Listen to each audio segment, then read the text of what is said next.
வணக்கம் நண்பர்களே. யாஷா மாரா வழங்கும் ஒரு புதிய காவியம்.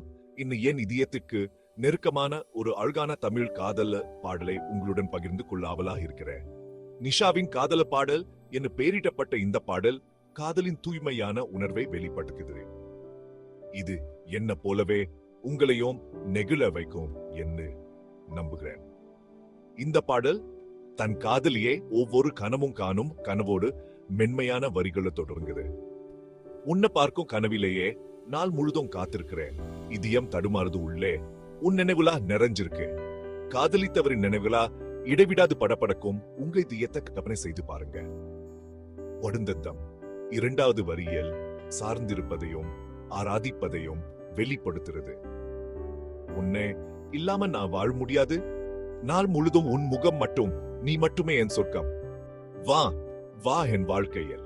இந்த வரிகளில் ஒரு பச்சையான தீவிரமான ஏக்கம் இருப்பதா உணர்வில்லையா? பல்லவியானது எளிமையானது, ஆனால் ஆழமானது. நிஷா நிஷா நிஷா, உன்னை இல்லாமல் நிஷா நான் வாழ முடியாது. நீ மட்டுமே என் நிஷா. அந்த பேரே உணர்ச்சிகள் மற்றும் நினைவுகளின் உலகத்தை தன்னுள் கொள்வது. அது காதலியின் இனிமையாத தன்மையை எதிரொலிக்குது. பின்னர் பாலம் பகுதி முழுமையான சரணடைதலை வெளிப்படுத்துறது. மூடிய கண்களுடன் அழைக்கிறேன், உன் பாதங்களில வழுகிறேன், உன்னால் வாழ்கிறேன், என்னுட வரவேண்டுக. இது காதலுக்காக தன்னை முழுமையா அர்ப்பணிப்பதை பற்றியது. நிச்சய பத்தியின் உறுதிமொழி. மூன்றாவது வரியில் ஆரம்ப மகிழ்ச்சியையும் காதலியின் சிரிப்பும் குரலும் ஏற்படுத்தும் ஆழமான தாக்கத்தையும் பிரதிபலிக்குது. உன் இனிமையான புன்னகையை நினைக்கும் போது உன் குரலில் உலகம் கரைகுது.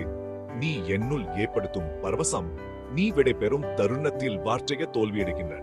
காதல எப்படி சாதாரண அனுபவங்களை மந்திரமா மாற்றுறது என்பதை இது அழகாக சித்தரிக்குது.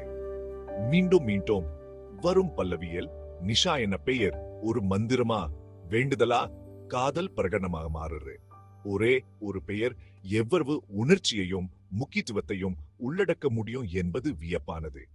நிஷாவின் காதல் பாடல் என்பது வெறும் வரிகள் மற்றும் பல்லவிகளின் தொகுப்பு மட்டுமல்ல. அது காதலின் ஏற்ற இறக்கங்கள், அதன் உறுதிப்பாடுகள் மற்றும் வேண்டுதல்கள் வழியான ஒரு பயணம். அது எதையும் குறைவாக கோராத காதலின் அறை பற்றியது. எனவே கேட்டுக்கிட்டிருக்கும் அனைவருக்கும் இந்த பாடல் உங்கள் சொந்த காதல் கதைகளை நினைவூட்டட்டும்.